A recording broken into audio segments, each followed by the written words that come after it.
Alrighty, everybody. Welcome in to another episode of Full Set MS Podcast, episode 165. Tonight should be a fun one. We're going to talk about this weekend's NASCAR IndyCar doubleheader at Phoenix, break down those races for you guys, give you our thoughts and opinions on the weekend racing, as well as Formula One, the season opener, the Australia Grand Prix. We'll talk about that with you guys this weekend as there's some drama circulating in the old head side of things with the hardcore Formula One fans. We'll talk about that.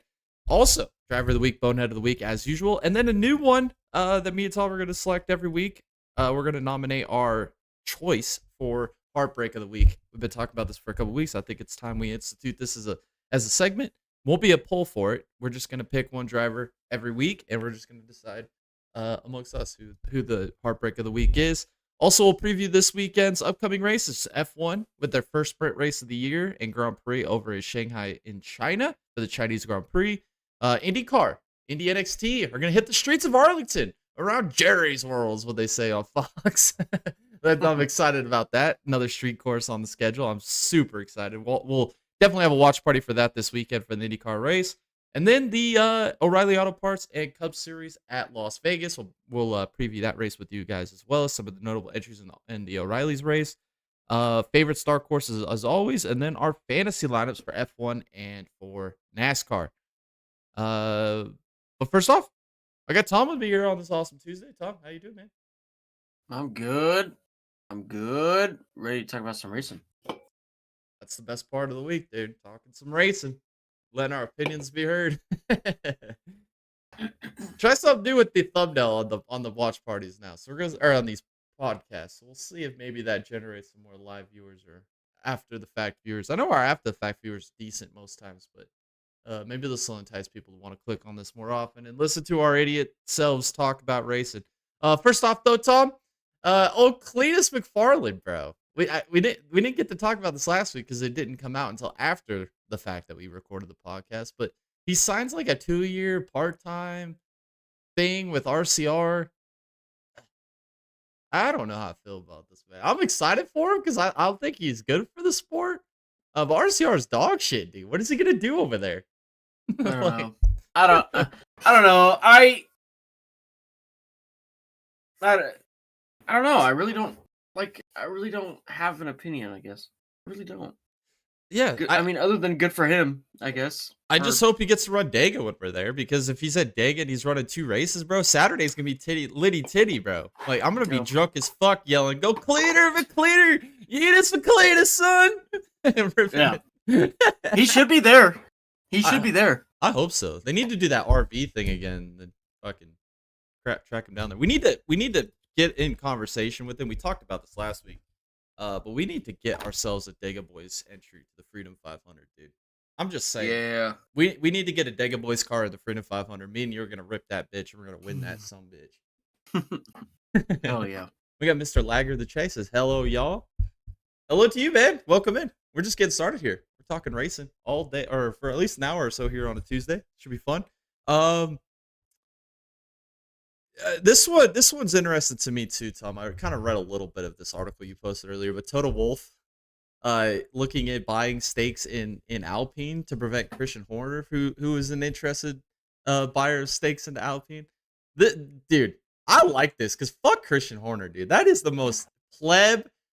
He sits in the fucking Larson chair in hotel rooms type person, man. Like, the most insecure backwater person.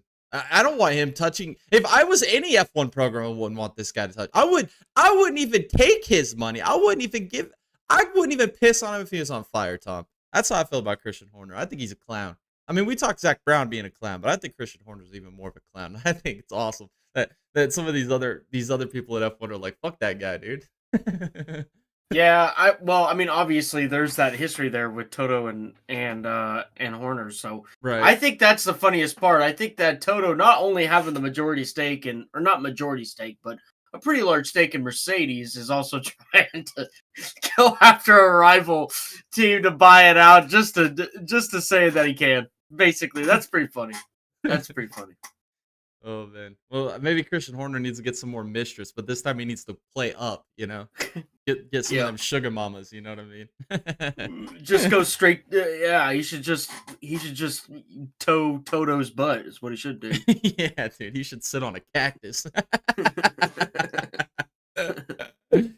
Oh man, I thought that was what we're talking about here today. And then the other one, iRacing, man. I might have to get the rig back up, dude. I'll get some truck series action going with the new Ram truck, Yeah. bro. I mean, I bet Tim will design some pretty badass freaking schemes, dude. I'll have to get a hold of Tim. There's the Ram, and they also just released St. Petersburg. So there you go. I want to get like the old, St. Pete too. That'd be freaking fire, man. I might have to rip around there. What was it? The old Mopar schemes, like back when Dodge used to be in NASCAR. Can't remember who drove. It was like the number 1 Mopar Dodge or whatever. I can't remember exactly. Was it Bob Keselowski? It might have been actually. Yeah, I would love to see that paint scheme on one of them new Ram trucks, dude. I think that'd be dope. I bet you Steven Downton's all over it right now. Oh, dude, he is probably losing his mind. He's got his rig back up, dude. Yeah. Yeah, there's nothing black on that car because the amount of cum that just came out of him is all over it. He's just splurging all over it. He's got a sticky wheel, sticky pedals. It's everywhere, dude. Oh man, I gotta talk to that guy sometime soon. He messaged me, I don't know, maybe like a month ago or whatever. He's like, "Oh man, it's so good to have the Rolex 24 back," or something like that. And then that's the last I heard of him. So you gotta maybe see what the hell he's up to. All right, let's do it. Let's talk about the O'Reilly's race. Again, wasn't the most entertaining, thrilling race, but that's Phoenix. Jesse Love. Honestly, I think Jesse Love, cars of Qualpa. I thought those were the best 2 cars all day. Unfortunately, at the end of the race, Allgaier does what Allgaier does and ends up stealing the win. The one thing that did get frustrated me at that broadcast is Creed was leading late, and I watched him bounce off the wall off of 4. And then the I don't know what PK and Adam Alexander and Jamie McMurray were looking at, but they're like, "Oh, Creed made a mistake." I'm like, "No, he fucking hit the wall. He didn't make a mistake. What the hell are you talking about?" But yeah, I knew it was an uphill battle for Creed to win that race. I was like, "There's no way he's winning this fucking race, dude. Like, it's fucking Creed leading late. There's no way he wins this race." And then obviously puts it in the wall, struggling at the end. And then, yeah, you called it, man. Justin Allgaier. It feels like he's like the king of Phoenix, man, in the second tier series, dude. Because it's like, how many times has he choked that race away, and then how many times he's won it over the last couple years? It's kind of impressive, dude. To be honest with you, it's like kind of like Blaney in the Cup Series, with Phoenix. So we'll see how that continues to go throughout the season. Now we're going to Vegas this weekend. I'm excited for that one because obviously the O'Reilly cars, like those mile and a halves, are just freaking badass, dude. I'm so excited. I'm glad we're out of Phoenix. I don't know. It's like the worst track I for mean, these cars. yeah, like what we were talking about during the watch party, though. The best part about Phoenix is just the restarts. Oh, They're they're just insanity. cinema. That's all it is. Oh my That's goodness. that's the best part about Phoenix. The race is too long. The stages suck. They actually did a pretty good job with the tires in terms of them like Yeah. falling apart, which was, added a hint of what the hell's going to happen next. But other than that, it's just a super mid race. Yeah, there's so many people online too. Well, I mean, we'll just get into the Cup race too while we're talking NASCAR. I'd rather kind of break this up into that kind of segment today. With the Cup race, the tire wear was nice, right? Like I enjoyed that. But was the racing good? And I feel like a lot of people have got a tainted opinion on this because I don't think the racing was good. Like to an extent where it was exhilarating. And people are like, oh, there was lots of wrecks and lots of excitement. It's like that's not what I tuned in to watch. I wanted to see the restarts. If we'd had the tire wear where it was and we didn't have any like cautions, but again, like I said during the watch party, Phoenix is too big of a track, dude. Like at Bristol, when we had all the tire failures and tire wear, like there's a pit lane entrance every fucking straightaway, So it's like they're not going to bring out a caution unless there's tire carcasses or some dude's buried in a wall somewhere. They're going to be able to hit the wall, bounce off the wall, tire go down. They're going straight into the pit lane.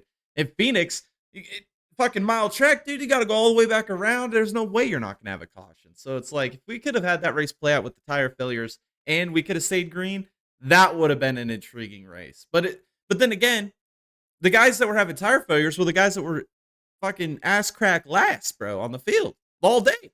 Like none of the guys at the front that were contenders for the win were having tire failures. So again, setup issues, trying to get too much out of their setup, like trimming them out, maybe going way too low of air pressure. I don't know. But whatever package we have, like the higher horsepower, it's still not enough. It's just not. I mean, what was it? We ran the first stage 60 laps, right? No cautions. And I can't honestly remember anything that happened in the first stage. The only thing I remember is Blaney got to the lead. Bell kind of climbed up in there. But there was no really other stories of comers and goers. So it's like, but then why did we have tire failures later in the race? Were they just really going aggressive on their setups and then aggressive with their tire pressures later in the race? Like, I don't know, Tom. I think it had something to do with the track getting rubbered in, to be honest with you. Yeah. Oh, yeah. That's a good point. Because I did mention that in the watch party too. Because you could see that second line where all the rubber had built up and started graining in. So yeah, that would probably be a big factor to do with it as well. And I love it when some people are still thinking like, oh yeah, when I get that rubber down on a track, the tires are give it grip better. No, it's what happens is the rubber's on the track, so there's less abrasive surface. They're running over rubber. That's why the tires don't wear as easy. But then again, you put the weird contact patches by running over the rubber, so it's like there's a mix, dude. I don't know. It's an interesting race. Phoenix is just not that great of a track, dude. It really is. I mean, it can be good, and again, it's just we go over this. We'll just beat the dead horse here. It's the car. Yeah, it's just the car. Yeah, 100%. Yeah. Cup race. I guess the best part about the Cup race was watching Ryan Blaney. He was the show. Just like Zilich was the show at Coda last week, Blaney was the show this week. 2 loose wheels. Like, how many people got fired this week out of that 12 crew, bro? How do you fuck that up twice? And then not even just the loose wheel issue, Tom, but they lost like a net of like, I think saw stat, they lost like 14 positions on pit road, even minus the loose wheels. Like, how does that happen? Like, we didn't see that out of Logano. We didn't see that out of Syndic. Like, what happened? Like, I don't understand. Isn't this the same issue that they had last year with the same pit crew? Don't they need to like reevaluate their talent pool or maybe mix things up a little bit? Because Yeah, I don't know. this is ridiculous. I remember. Yeah, it is. But again, we're what 4 years into this now? How are we still having loose wheels? You can't make it up, dude. You can't. Yeah. There's no way we should be having loose wheels. It's one fucking lug nut, bro. It's one. Oh my god. Yeah, he overcomes two bad pits, or well, all day bad pit stops, but two detrimental ones that put him in the back field. Drove through the field multiple times. He was that class of the field all day. If he didn't win that race, it would have been a shame.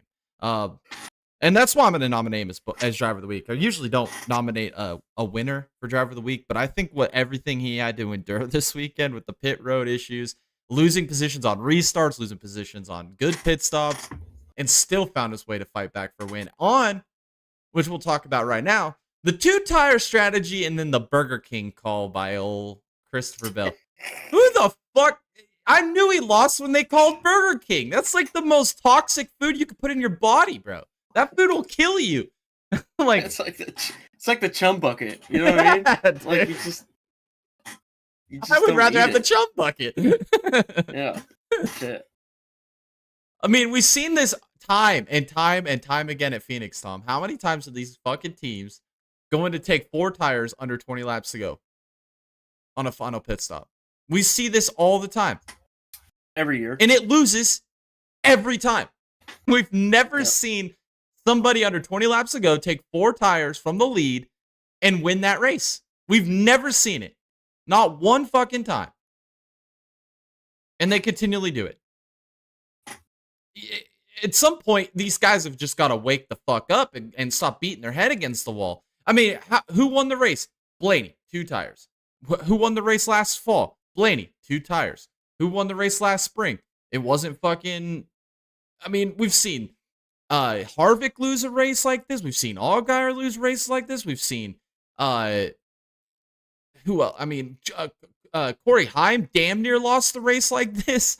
Christopher Bell loses it this year like this. Like, how many times are these teams going to continually put themselves in this position to take 4 tires instead of 2 under 20 laps to go?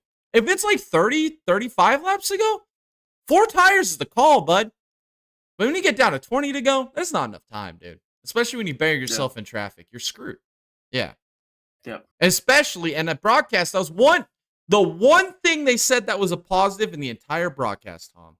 I don't remember who said it. But when that caution came out after they had the 20 to go and they made the pit stops, they had a quick caution right after that. I can't remember who said it, but it was the only factual thing they said in the booth all day is when you get an instant restart after the tires have warmed up, that it puts you at a disadvantage if you're on 4. Now you're even back up with the 2 tires. That was probably the only genius thing that I don't know who said it. That's why I'm not going to credit any of them because I think they're all fucking morons. Again, terrible broadcast. I mean, you've got to be absolutely, like Tom said. He said he was going to get out of a sander and start smoothing his brain over, dude.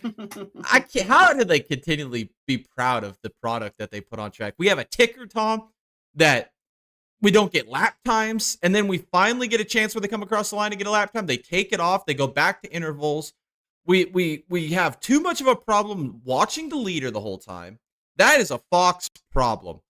We freaking watch the leader way too damn much.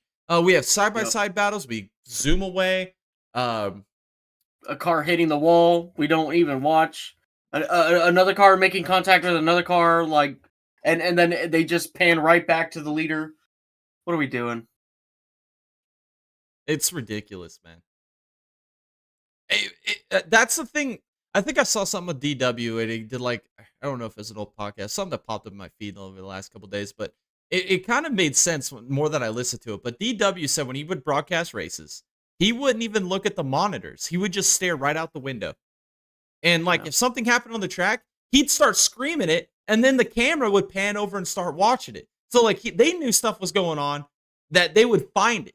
Without a guy like that sitting out there watching, like Harvick and Boyer sit there like this watching the fucking monitors. Yeah. And then they're both fucking appendage measuring each other because every time Boyer says something, fucking Harvick's got to one-up him. Harvick is like a woman. He has to get the last word in every fucking time. It pisses me off, dude. It seriously pisses me off. Like, you can't just like they bring Townsend Bell and James Hinchcliffe into the booth, and every time they would say something, Harvick would have to just keep fucking snapping back. I'm like, shut the fuck up, dude. Shut the fuck up, dude. Nobody wants to listen to you right now. Yeah. Absolutely ridiculous. Yeah. Wonderful. I can't stand it, dude. I'm glad I'm starting to get fucking tone deaf to Harvick, dude, because his shit is just pissing me off. Who had terrible days? Let's talk about that. Lagooner. Zillage. Yeah, Zillage. We'll get to him in a second. Fuck, I don't even want to talk about it. Fuck, piss me off. No, but Lagooner ends up wrecking Chastain on a restart. Then he ends up wrecking himself on another restart. Like, what the fuck is Lagooner doing, man? Like, he just straight up went Lagooner on us, dude. Straight up gooted, dude. I don't. Well, at this point, what else can you really expect? To be honest, he had a fast car. What is he fucking doing, man? Like, yeah, I don't get it. And he have a race winning car, but he's not. Yeah, dude, exactly. Everybody, yeah, it wasn't Logano the guy that was bitching at like fucking Daytona or Atlanta about hosting?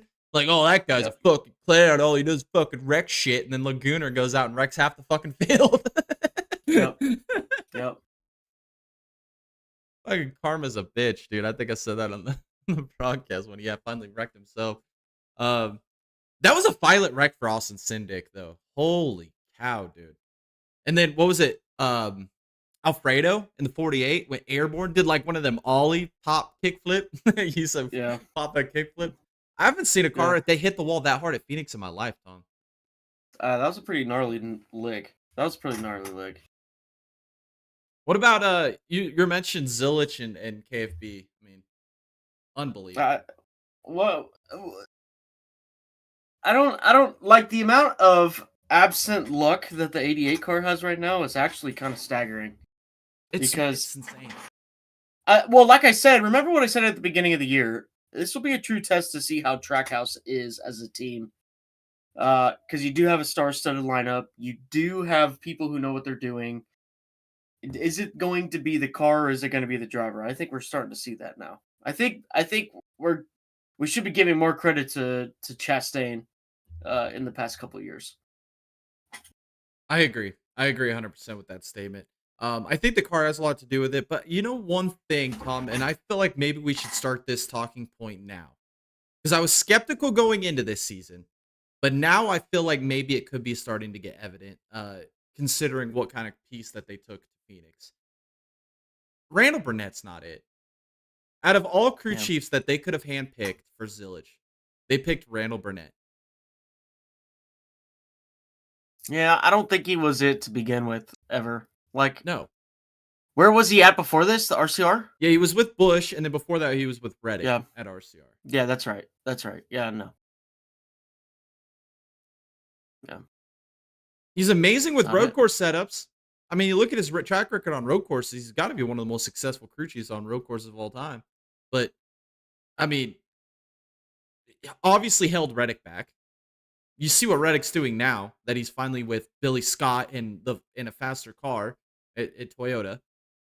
I mean, KFB, one of the greatest drivers in NASCAR history, if not top 5, couldn't win a fucking race. This guy can't build a setup.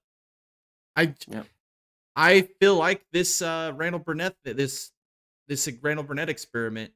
I think we're going to be on the cutting edge here, Tom. I think we're going to be the first ones talking about how ridiculous of a hire this was, because there was so many crew chiefs, I guarantee, that wanted to be with Zilich this year, and they handpicked that guy. Yep. Based on what? What has he accomplished?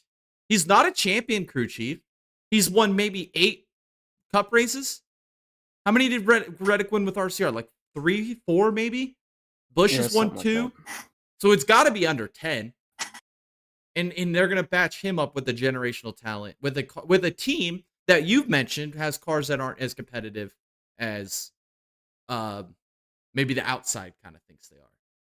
So I don't know. I feel like that's the biggest issue. And then Kyle Busch, RCR missed it big time. I think every RCR car had a tire go down, hit a wall at some point. RCR was pathetic. I don't know what else to say. They're fucking pathetic, dude. Uh, Kyle, I guess that's my question for you, Tom. Do you see Kyle Busch race for RCR in 2027? Where else does he have to go? There's like 20 something free agency spots open for next year. Well, There's going to be a lot of shuffling next year. I hope it's somewhere other than RCR. I mean, at this point, I'll take fucking Rick Ware. I mean, Suarez is on a 1-year deal, which we'll talk about him here a little bit later, but he's on a 1-year deal with Spire. Yeah, get him out of here. I think Kyle needs to be in that 7 car next year. I think the RCR thing's ran its course. I don't think there's any saving it. Osama bin Suarez. How much shit is this guy gonna hit, dude? This I think he's wrecked every single race by running over something. Yeah. What the fuck, dude? At What is he doing? At this point, it's just embarrassing. It's sad. It pisses me off. Because of all the guys that were free agency this year that could have got it. I mean, you're telling me Suarez deserves a ride over a Corey Heim?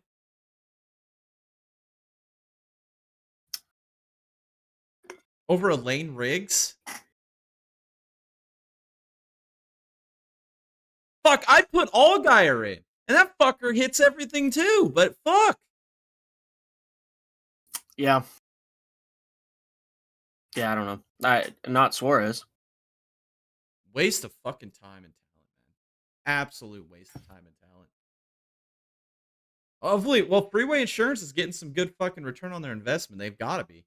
They've got to be. I mean, wreck your car on Sunday, get your fucking insurance premium rates lowered on Monday. You know? Oh, man. Yeah. What a joke. I mean, that's all I got for the Cup race, to be honest with you. Let's talk about the IndyCar race. Let's talk about Dennis Hauger's incredible save. Save of the year nominee already, dude. How the hell did he save that race car, Tom? I don't know. That's the craziest damn thing I've probably seen in a long time. Instantly, when we were watching the race, I brought back the Jimmy Johnson Dover qualifying in, what was it, 07, 08, somewhere around that time. And honestly, I can't think of a better instance. I mean, that put Jimmy Johnson on the map. That really, really, really put Jimmy Johnson on the map. I think it's the same thing with Dennis Hauger. I don't know if you take the best driver in IndyCar right now, put him in the same scenario, and they do the same thing. Put Pillow in that car. I don't think he could do that. I mean, that was just fucking impressive. I don't know. I think that's probably the biggest thing that people are overlooking from this past weekend, from all racing aspects, to be honest with you. I don't think that's a small thing. I think that's a huge thing. No, I 100% agree. And I don't think there is a lot of other drivers in the world that could have done what he did. That was incredible. I mean, he was off of the narrowest part of the track down the back straightaway, dead sideways, aimed at the wall, and somehow saved it. I mean, I'm in shock. I've watched it back so many times. I'm like, I just don't understand how he saved that race car. Like, most guys, I feel like would have just given up right there. Just, I'm fucked. I'm done. Like, that was probably the most impressive thing I saw all weekend was that save. Let's talk about the VK Pillow issue. I don't know. We said it during the watch party, Tom. I think it's a 50-50 issue. I might put a little bit more blame on Pillow here just for the fact that he's the points leader. Obviously had maybe a top 5 car, not a winning car, I don't think. So what do you do when you're a points leader and being a Pillow and how we've seen Pillow be the last 5 years where he always finds a way, to be good and consistent, find a way to finish? I just think it's too early in the race to put yourself in that situation, Tom. And I feel like this was we talk about it all the time, how many lack of mistakes that Pillow makes. I know it's a 50-50 Never. racing deal, but this I would put more blame on Pelot just with the grand scheme of what he has to lose and what he has to gain, and what we've seen him do in the past. Yeah. Yeah, it's just that, in my opinion, just whatever. I can't believe that happened.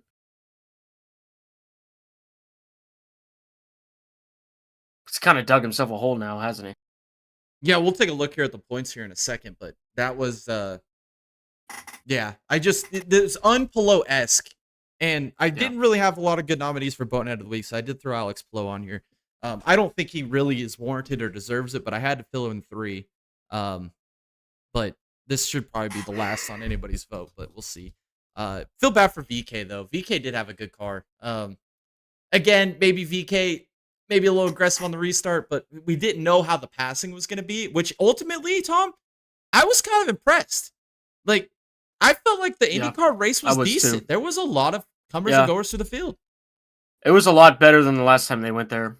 But on the subject of aggressiveness on restarts, I think the mindset during that restart right then and there was everybody saw what Pelot did on the previous restart on and how aggressive he was, and that, you know, obviously if you see somebody being aggressive and it's successful, why wouldn't you do it as well? Right. And I think that's kind of because that's not the only thing we saw as well. We saw um Malukas being extremely aggressive around uh Was it New Garden in lap traffic? Is that what you're referring to? Or was it Newgarden or was it McLaughlin on that it's specific one. restart? Yeah, I know exactly what you're talking about. I can't remember if it was McLaughlin or New Garden either at this point. And then we saw, 3 wide with Ray Hall in the back, and then we saw 4 wide in the middle of turn, fuck, what is it now? 1 and 2, 3 and 4. Well, to me it's 3 and 4. And so, like there was a lot of there were people we saw a lot of other people being aggressive on that restart, like what Pelot did the first on the race start. So I don't know. I think a lot of people learned from what like Pelot was doing, and then just kind of backfired a little bit, I guess. Right. Right. Yeah, because that was a shock to me too. Because you even mentioned it like on the podcast last week, and then I started to kind of think the same thing. As man, I don't know if we're gonna get a whole lot of passing here. Like, feels like it's gonna be strung out. I was like, maybe once the rubber sits into the track, maybe there'll be some later. One guy I think put on the absolute show of the race comes down in heartbreaking fashion is old Christian Rasmussen, man. He was the show. He was the IndyCar race at Phoenix this weekend. Drove through the back to the front in the first third of the race, Yeah. and then controlled it for a long time. Even through the pit sequences, we saw Scott Dixon try like an alternate pit strategy that he always seems to do. Gets way better fuel mileage than everybody somehow, some way. He got a caution late, kind of vaulted him up the running order. Didn't quite finish there. But it really felt like this was Rasmussen's race to lose. And then Will Power from the back, he was on an alternate strategy there at the end as well. Um, I don't really know, man, what to think about that Will Power incident and that whole deal with him and Rasmussen because it destroyed Rasmussen's car. Like, yeah, he did maintain the lead, didn't come down to pit, but there was so much broken on that car with the hard wall contact he made that he was really a sitting duck at that point. Um, what do you see in that situation between him and Will Power? Because it felt like Will Power was trying to defend. One guy trying to defend first place and the other guy trying to take it at the end of the race. What it felt like to You know, me. I mean, Rasmussen had a faster car. You could argue that you could have just chilled out for a second, but we also saw what cars did behind other cars in the long run with tire wear and heating up and all that other stuff. So I don't know. We'll never know the other side of the argument, but what we do know is that Rasmussen was just being super hyper aggressive, trying to get around Power and smack a wall. Right, right. And I like the aggressiveness out of Rasmussen, man. Like, IndyCar needs a guy like that. We've had it in the past with Cooter, but didn't have the skill to back it up. We see it a little bit with Santino, but again, I don't feel like he has the skill to back it up. Like Rasmussen is a driver, man. Like he is Yeah. extremely talented and he's aggressive and uh maybe like you said, maybe there is an argument to be made that maybe he backs off a little bit there and maybe tries to live to fight another lap and attack again later. But um, I don't know, dude. We'll without never that, know. yeah, we'll never know. Yeah, but without that aggressive nature, does he drive through the field? I don't think so. Like you have to be a little bit aggressive, a little bit ballsy. I'm just gutted for him, and that's why I feel like I don't know if you feel the same way, Tom, but I'm thinking Christian Rasmussen deserves the Dega Boys Heartbreak of the Week because he was gonna win that race. Like I just have no Yeah, doubt in my mind that was he his race was. to lose, and it Yeah, sucks. he was going to win that. He was going to win that. Yeah, and then what was it? Joseph Newgarden at the end of the race. They end up putting new tires on it late in the race. He ends up driving from what, like 10th to the lead and ends up winning it. Sweep the weekend for Penske. Um, Yes. that's not the Penske driver I thought was going to win, Tom. Me But he neither. he got it done, man. I mean, can we be? What is it? What is the stat? They said the last 11 wins for Newgarden have all come on ovals. Like is Yeah. he thus the oval Yeah. king now? Is that all he's known for now? Kind of seems like it. The dude can't win on road course. Irrelevant. They were even cheating. They were even cheating, and he couldn't win. Oh man, yo, it feels like we got a new king of ovals, and it's Joseph Newgarden in the IndyCar series. I thought it was a great race, Tom. I actually really enjoyed the IndyCar race. I think it was probably the best race of the weekend. We'll talk about the F1 race here in a second, but I think the IndyCar race definitely was the best race of the weekend. I'm glad we're going back to a street course this weekend, though. Like, I do like the ovals, but I like them in chunks, man. Like, I feel like we still have too many ovals on the schedule for IndyCar anyway, but um, I don't know. It's a better race than I expected for Phoenix, so I'll give it that. And if we go back Yeah. next year, hopefully the racing is as good. And I think what made a big difference too, Tom, is wasn't the last time they raced at Phoenix it was a night race and this was a day race? I think that had a lot to do with it too. Yeah. Yeah. Yep. Alrighty, let's talk about the F1 race. There's a lot of controversy. I've seen a lot of tweets over the last few days, Tom. And the hardcore F1 fan base fucking hated this race, dude. I don't understand why, man. Like, I mean, we had what the most passes for position that we've seen in an F1 Grand Prix in like 3 years, like the most in Australia, like the last three Australian Grand Prix combined in one race. Like the first 13 laps was fucking phenomenal, dude. Like it felt like an IndyCar race where you had watching this car, like the car in front deploy the flaps and then have to like regenerate their power to re-attack or be able to maintain the lead. And you can sit behind somebody and use slipstream plus the deployment on the guy in front of you, make you even faster. I feel like it kind of changed the way that these drivers have to drive the race cars because now it's not just push, push, push, push, push, attack, and then the field gets spread out and it's a battle for maybe like 3-4 different positions all day. Now it feels like you're gonna see battles all throughout the field, all day long. Like the only downside is the backfield battle kind of ended. I feel like because now, like obviously Cadillac was dog shit. I didn't expect them to be that bad. I think Perez I went didn't down either. like 4 fucking laps at one point, dude. So Yeah. bad. Bottas just ended up losing control trying to go into pit lane and just said fuck it and got out. Like like it was just a bad weekend for Cadillac. Yeah. Aston Martin was exactly what we expected them to be, just absolute dog shit. Williams wasn't fast. We didn't see Hulkenberg make the grid. Piastri wrecked in that will be actually fuck the Alex Plo one. That's bonehead of the week. Goes to Oscar Piastri. I forgot to even put that one. Let me write that down. Oscar Piastri wrecks in warm up. Like what are we doing? Yep. In his home Grand Yeah. Prix, it doesn't even make the starting grid. That has got to be the most embarrassing moment. Yeah. It's very, very embarrassing. And then I don't know, man. That battle between Russell, Leclerc, and then I mean Hamilton, I would kind of consider in that battle a little bit. He was kind of hounding him a little bit from behind, but that was some of the best 13 laps of Formula One racing I've seen in probably ever. That was insane, dude. Like that was some insane racing. I think they swapped the lead like 7-8 fucking times in 13 laps. That was so good. Like it felt like I was watching an IndyCar race at like Road America or you know like Laguna Seca. Like it felt real. Like it felt good. Like it was entertaining as hell to watch. Like, I don't know if you feel Yeah. the same or not, because it's like, It was. what are they complaining about? Well, I didn't get to watch the race, but I did watch the highlights, and honestly, it wasn't too bad. Here's what I think is going on with the fan base. I think that it's a culmination of everything since the hybrid era started. So we got the hybrid era, then we got the aerodynamic deal in 22 or 23 or whatever, and now we have this, and everybody's just pissed. That's all it is. That's all it is. They want the V8s back. I don't blame them. I think the V8s were super dope, and the sound was awesome on the cars. But if this race had V8s in it, like 2009, this would have been a fantastic race. In the fans' eyes. That's just what I think about it.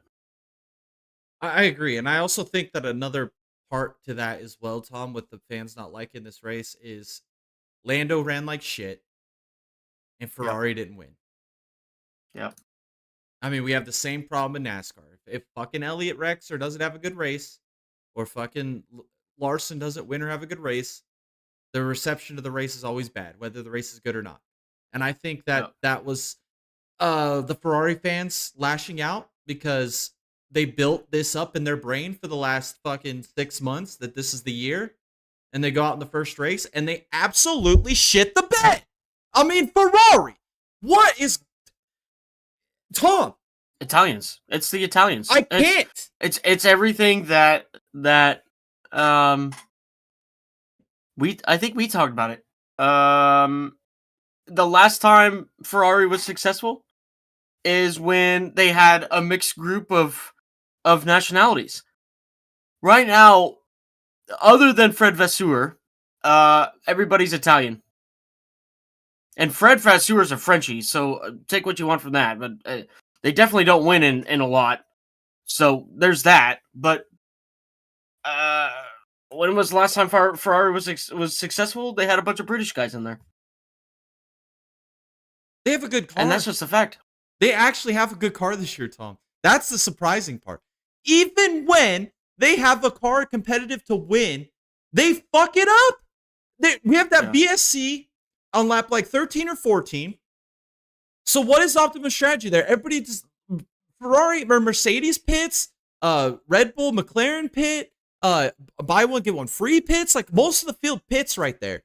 Ferrari decides to stay out for no freaking reason at all. And then Hamilton is on the radio with his strategy team saying, "Why didn't we pit there?"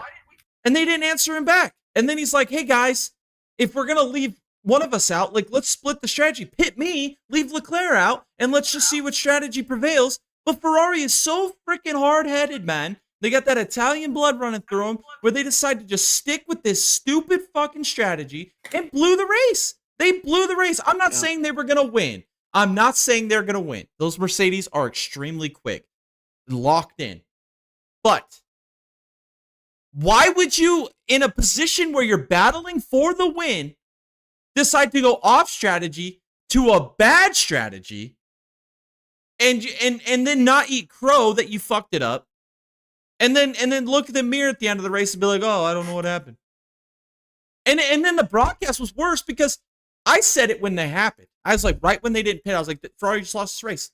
They just Ferrari'd themselves. And then the next thing you know, like it's like 8 laps to go, and obviously Leclerc's not going to catch the Mercedes. And then the broadcast is like, "Well, actually, I think Ferrari might have botched this race." Well, you think so, moron? You fucking think?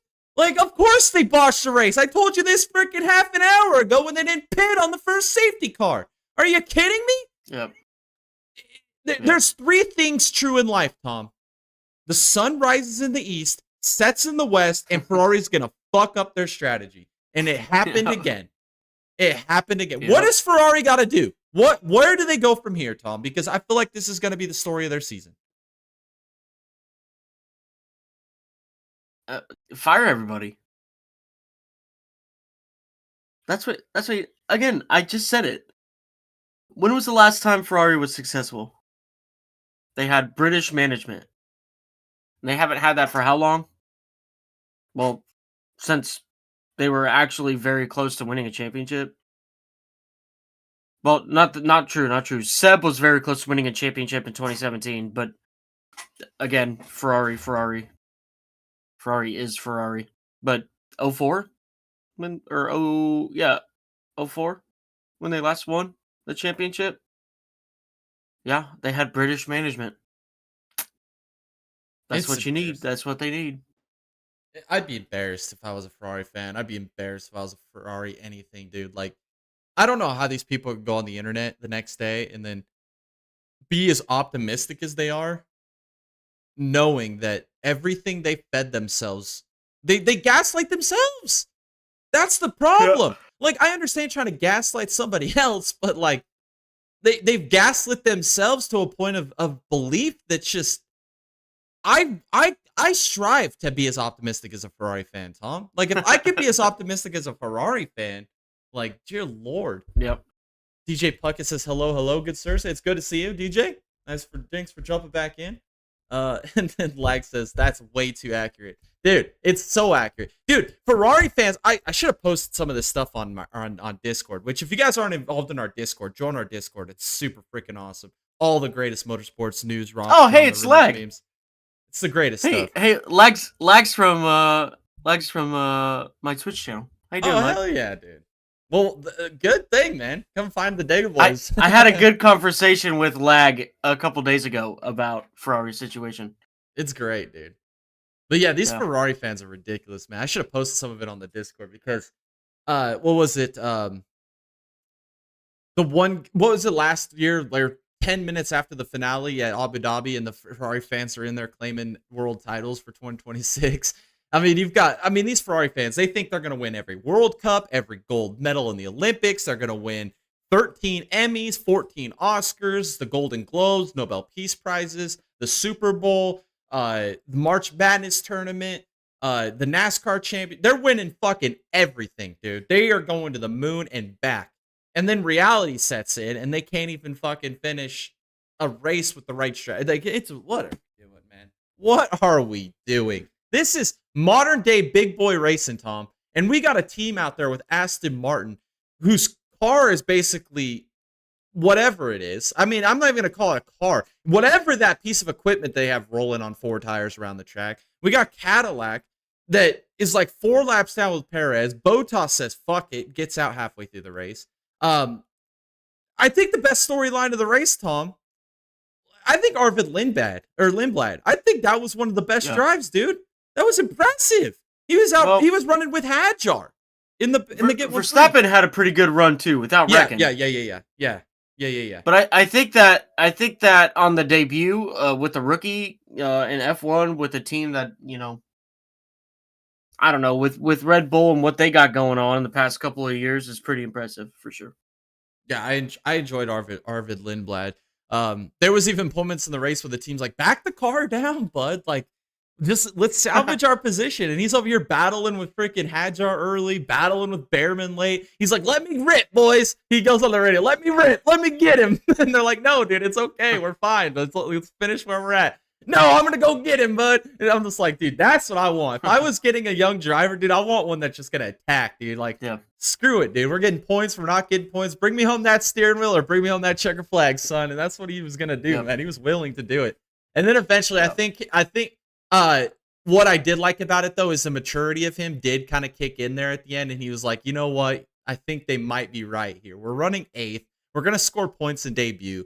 We'll get out of here. We'll take notes. We'll move on to the next race. I did like the maturity there at the end, but I do also like the aggression, dude. Like I said with Christian Rasmussen, I love that with Arvid Lindblad. I'm excited to see what the future or the rest of the season has in store for him. We scored points with Audi, scored points with Haas, scored points with Alpine in this race, dude. Great performances to start this season. I think my headset just turned off. I just charged it too. That's the messed up part, man. Let me see. I gotta fix the audio because I think you're now not talking, or it's not picking you up. Let's see.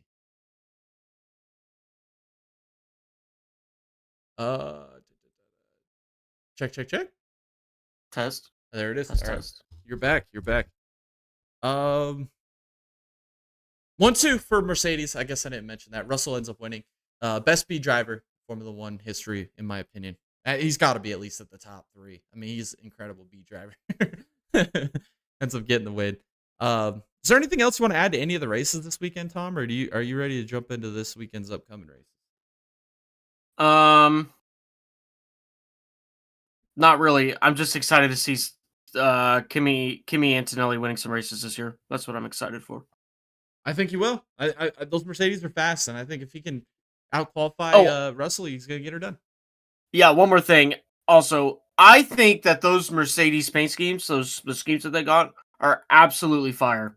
I think those are probably the best schemes on the grid. I think they're the best schemes on the grid. I just think they're freaking beautiful. I agree. I would say the Mercedes, and I like the look of the Haas, dude, because they got that new The Haas is pretty Toyota good too. Gazoo Yep. up on the rear engine cover, dude. I think that Yep. looks sick, dude. Yeah, I agree. I think all the rest of them don't even compare. It's Mercedes and Haas. I think they're head and heels above everybody else.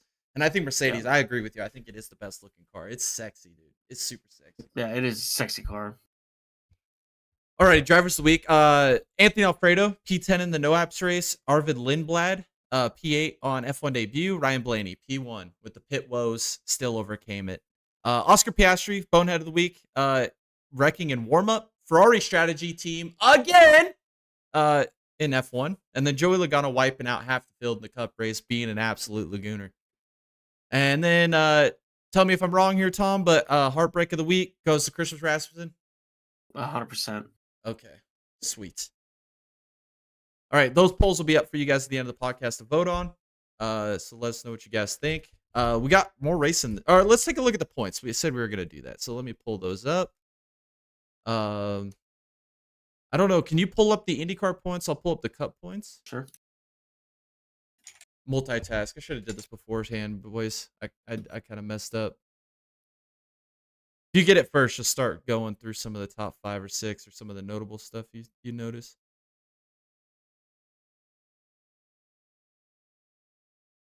All right, I got the Cup points up. I'll go over those real quick. Reddick, he's got a 60-point lead over Blaney, who's moved up to second. Notable of SVG, running 5th in points right now, dude. 109 behind the lead, and pretty good over the cut line as well. So SVG having a great season, starting off with a P5. With another good run this weekend at Phoenix. Had multiple issues and still finished in 11th. So SVG's having a good year so far.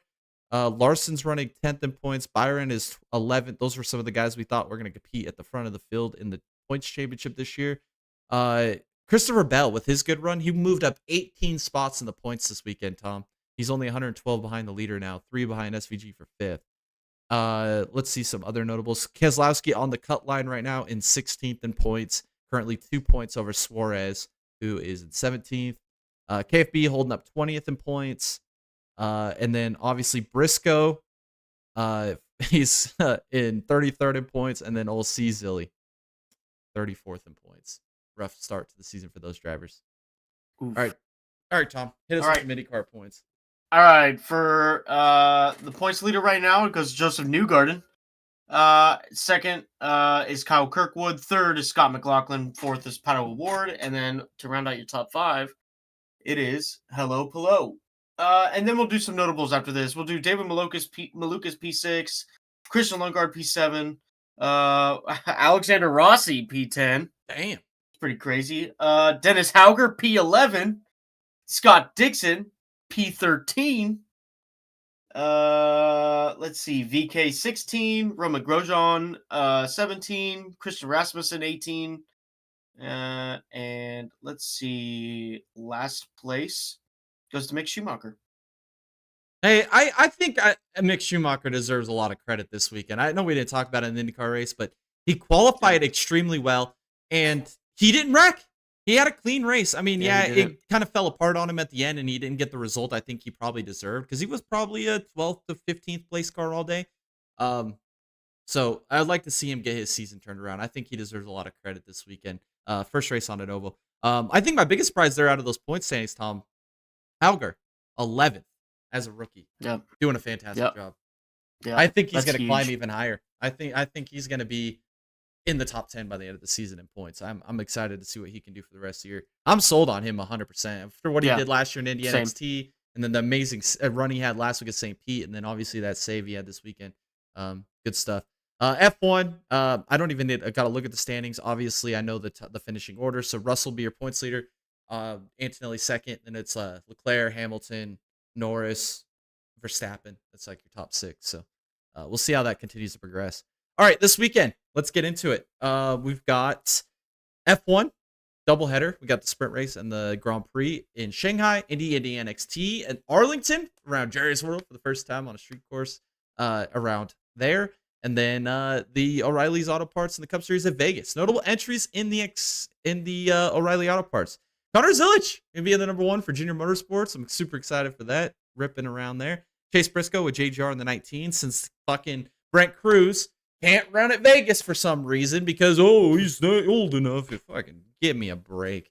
Raja Karuth in the number 32 for Jordan Anderson Racing. Daniel Dye back with AM Racing in the 52. And then Hung Money in the number 88 for Junior Motorsports.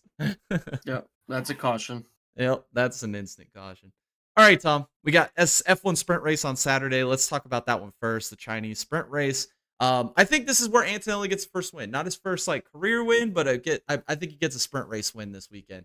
And then my dark horse, I'm gonna go Hadjar all weekend. I think that's a good pick. Yeah, I'm gonna go with the same thing. I think we didn't really get to see a lot of Verstappen throughout the Australian Grand Prix, being relegated to the back. So I think again with this track, I mean obviously Mercedes could be super super hard to beat, but I think if it's anybody that can do it, it's Verstappen. So I'll go with favorite Verstappen and then dark horse Antonelli.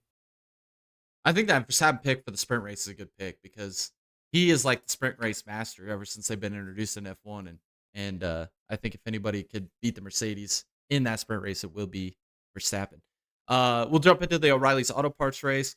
Who else is there to fucking pick, Tom? The best driver in all of NASCAR's in this race. It's fucking Connor Zilic. Just shut up, Hung Money fans. We got a new fucking top dog in the sport. C. Zilly wins this going away. He's in a Junior Motorsports car. He's fucking Connor Zilic. He's in a car that he's familiar with. At a track he's gonna dominate at. This is the most no freaking brainer pick I could have ever made. Connor Zilic wins on Saturday in the O'Reilly's Auto Parts. And then my dark horse, I'm going to go with Carson Kvapil. He's going to be in the number 9 for Junior Motorsports this weekend. Just filling in random races to make his full-time schedule work for him. Bouncing around from the 1 car at Junior Motorsports, now in the 9. He ran one with, I don't even know the name of the team. Whatever. A DGM at COTA. I think Kvapil's knocking on the door of getting his first career win. I think this will be an opportunity this weekend. I think those Junior Motorsports cars are going to be quick. The JGR, I feel like are going to be quick, but I feel like it's going to be Junior Motorsports to heavy this weekend. So I'll put Carson Kvapil as my dark horse. Okay, so for mine, typically I would just choose Zilic, but I'm gonna just choose something different here from real quick. I'm gonna go with that back-to-back Allgaier for the Vegas race, and then for my dark horse, I'm gonna go with Sieg pretty much all year. It's his time to shine. It's such a damn shame that he's in a position that he is in right now because he could be a damn good driver. But you know what? Some people win the lottery and some people don't. So here we are. We'll let Sieg. We'll let his raw talent speak for it. I think it has the potential to be the best race of the weekend. Maybe, and I think maybe Arlington will beat it out with a little bit with the IndyCar stuff because the IndyCar is always going to be the premier. But the O'Reilly's Auto Parts of Vegas is going to be a good race. I'm excited. All right, now let's get to the F1 Grand Prix at China. This is where I kind of differ from my picks from the sprint race. I think I'm going to go George Russell here. I think Antonelli, if you put him in that short sprint race and give him an opportunity with the new way these cars interact with the fuel or with the energy save and the deployment, how that works, I think it kind of leaves the door open for an Antonelli to get more aggressive. Russell, what Russell's good at is the duration of a race, and I think in a sprint race with the aggression of Antonelli, I think he's gonna be able to not have to worry about obviously no pit stops, not having to worry about any strategy. You're just gonna be able to go from the start with a short amount of laps. I think that's what puts Antonelli in a favoritism spot or a favorite spot here going into the sprint race. But in the Grand Prix, I still got to stick with Osama bin Russell. I think that he potentially will get the win here, go back to back to start the season and build that points lead. And then again, I'm stick like I said, Hadjar all weekend as my dark horse. He really impressed me at Australia, Tom. Before that failure, he was running up there in the top 5. I know that the second Red Bull seat's been a curse for ever since Verstappen's been there, to be honest. But I think really, if anybody could do it, Tom, I think Hadjar might be the one guy that might be able to not be on the level of Verstappen, but be able to maybe win a race or two or be able to compete in the points with Verstappen. Yeah. Yeah. Potentially. I don't know. We'll see though. There's still so much time to be looking at these cars and what these drivers are going to be doing, what the teams are going to be doing with the upgrades throughout the year, what's going to happen after summer break, what are we going to do with the 2 races that are going to be potentially canceled, maybe not even rescheduled. I mean, who knows, man? I mean, we're in such a limbo right now, even with the racing season going on, that I don't even think the FIA officials know what's going on. So, you know what I mean though? Like, who knows at this point? And plus well, we did get that new team principal at Red Bull, so there could be a lot better chance of equal opportunity there. Because we all know they favored Verstappen, although deserved, because they were trying to win a championship with the best driver in the world. The second driver typically got screwed over, so I don't know. I'm still going to go with the Verstappen Antonelli lineup here because I don't think we saw the best of finishes for Verstappen, but going from last to a P6 in Australia is a fucking massive thing. And if they could do any type of performance like that in China, holy cow. I think it's just going to be a blowout, and Verstappen's going to win. But we'll see. We'll see. I don't really know. Obviously Mercedes is fast. I'm going to use up this dark horse with Antonelli for as long as I can until he wins a race, and then we'll go from there. Yeah, I agree. I think we're going to see, I think potentially this weekend at China, Tom, I think we have the opportunity to see the most passes in a Formula One race in history, dude. Yeah, this track is probably. very, very conducive to passing. There's a lot of tight hairpin type corners. There's some that big loop there off of turn 1 that just goes on forever, it seems. And then the long straightaways, the deployment that these guys have, the energy save. I think that this race has the potential to be one of the most. I think the only one later in the year, if the way that the regulations go, the only reason I wouldn't say Monza is because obviously, like Tom said, there's gonna be a lot of changes in the cars and updates throughout the season. I think the racing's not going to be like it is in Australia all year, but we're still in the early phases of this, and China is very conducive to passing. And if they race like they did in Australia, I think we have the potential to see 200-300 passes for position in one race, dude. And I think that a lot of the teams that didn't make it through, like obviously we didn't have Piastri in Australia. He didn't make the starting grid. Hulkenberg in an Audi looks pretty good. I think that he'll be an opportunity to make passes. Maybe the Cadillacs find some speed. Maybe the Astons have more something besides whatever that shit box is on 4 wheels. Like there's going to be more cars, more potential for more passes. So I'm excited for this weekend's races. I think we see 20 plus passes on the opening lap on the back straightaway. I agree, dude. It's going to be nutty, dude. I think we might see 3-4 wide racing, dude. It's going to look like an IndyCar race. It's going to look fantastic. And yeah.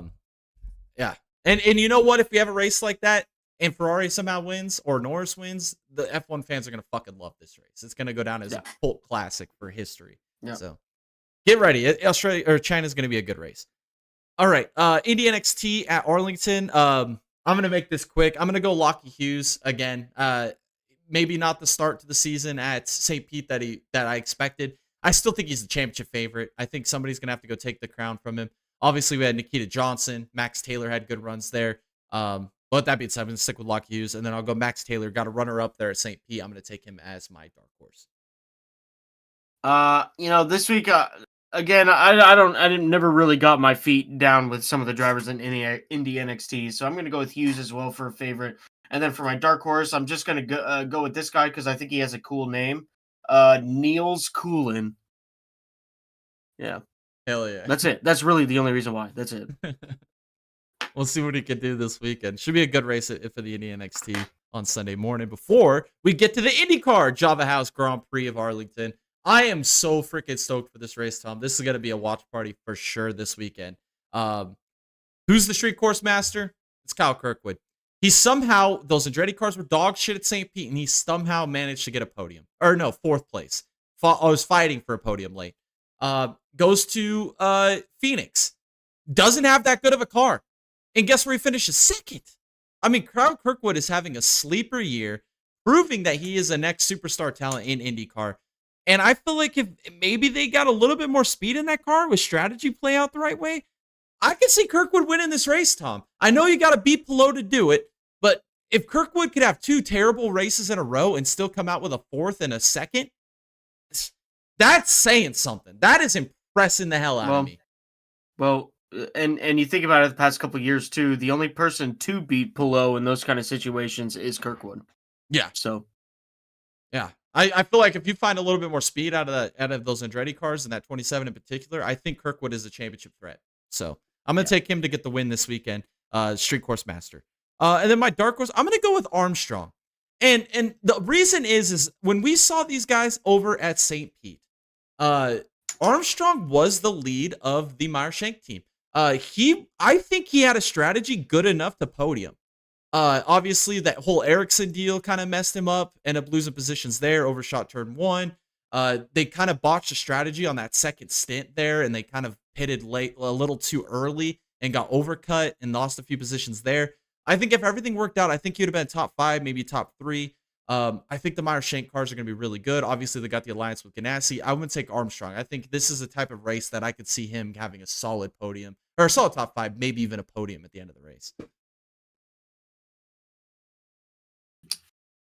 Yeah. Sorry. Okay, so for my favorites, of course I'm going with Pelot. Kirkwood is of course the threat for this weekend for Pelot, but I think that Pelot is just he's going to do Pelot things. I hope that this Phoenix thing is just a one-off ordeal and it doesn't repeat itself, but whatever. Dark horse. I'm gonna ride this Malukas train until he wins a race, and I'm gonna utilize this dark horse ordeal until he does. I think we're probably coming to the end of this Malukas comeback tour, as shown in Phoenix. He definitely could have won that race. Maybe just a couple of other things that could have went his way, and he could have won it. But I think that Malukas is there. I think Malukas is definitely 100% gonna win a race this year. Yeah, I can't disagree. I'm with you 100%. Especially at how fast the Penske's are on ovals. I feel like that's gonna come eventually. So I'm excited to see. The track at Arlington looks interesting, Tom. The track map seems like there's some intricate corners. I just don't want it to be I don't want it to be like Baltimore. You know what I mean? Like that was a terrible fucking race. The track layout was just god awful. I feel like Nashville was kind of the same way. I just hope that, with a lot of the visuals I've seen, a lot of the overhead, hopefully there's enough passing zones where this race can be intriguing. So, we'll see. It's gonna be a fun one to watch. Super excited.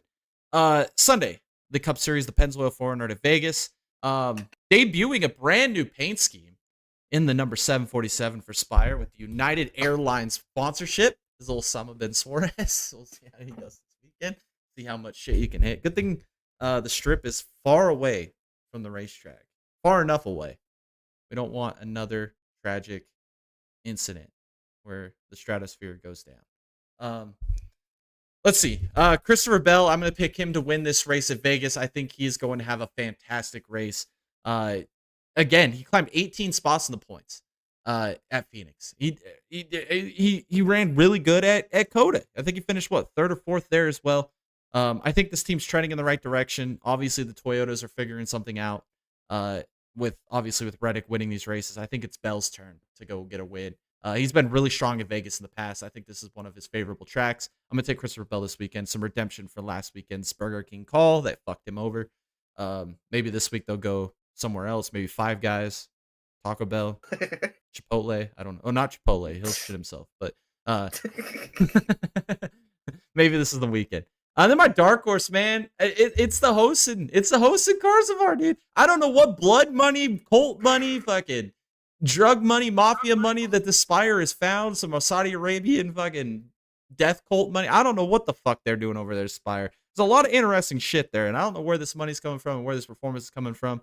There's a lot of dark, shady shit going on there, but I know one thing for sure: their cars are fast, and they got a driver who's fucking probably just as fast as their cars right now.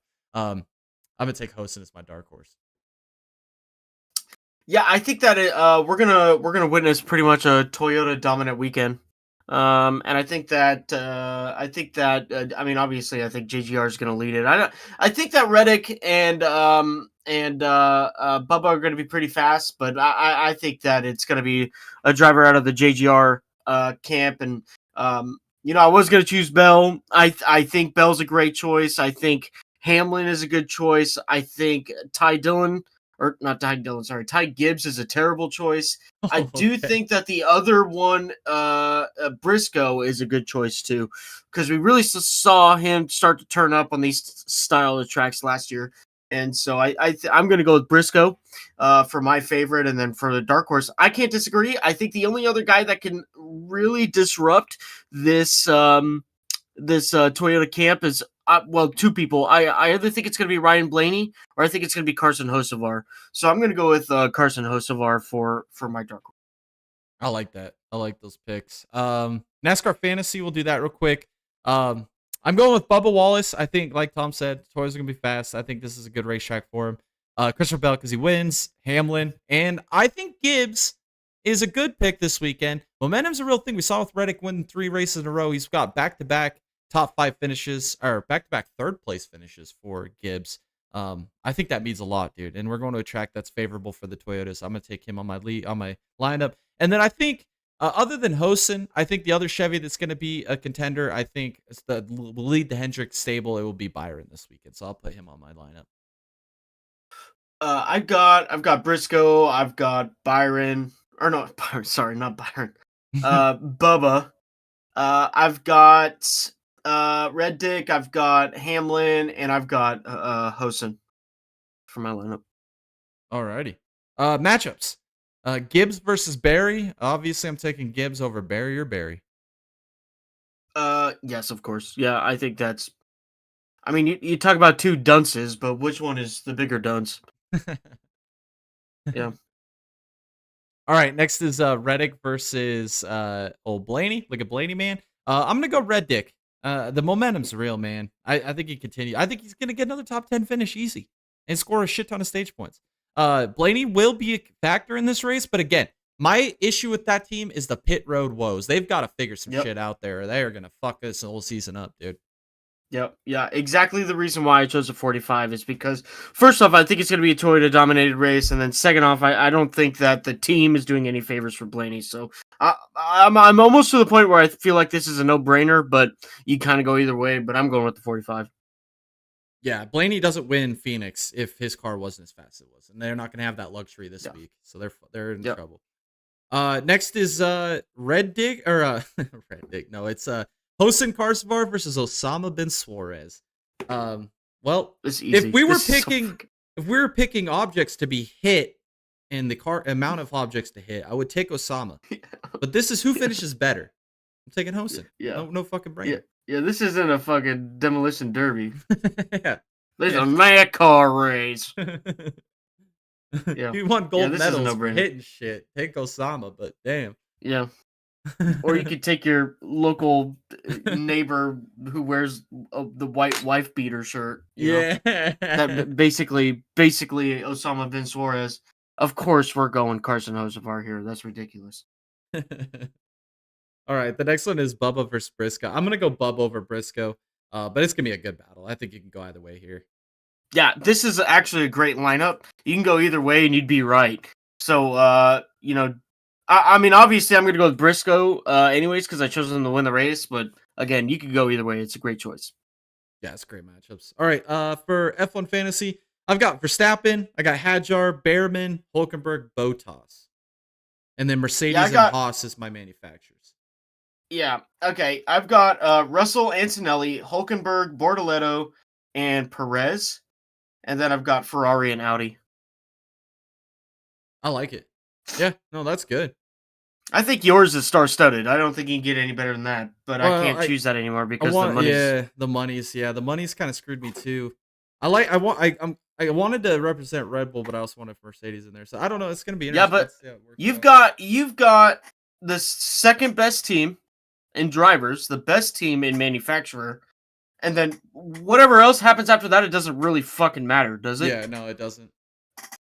Yeah, it doesn't. I mean, I like having Behrman. I mean, Hulkenberg. I would have probably swapped it for Bortoletto, but I'm gonna leave it as is because I think that maybe that Hulkenberg deal that's kind of an anomaly there in Australia. We'll see how that works out. But that's our Formula One NASCAR fantasy. If you guys want to join our fantasy leagues, I've got links in the Discord. So join our Discord. Come join the fantasy leagues. It's not too late to start. I think me and Tom have gotten our asses kicked in NASCAR fantasy for the last 3 years that we've done it.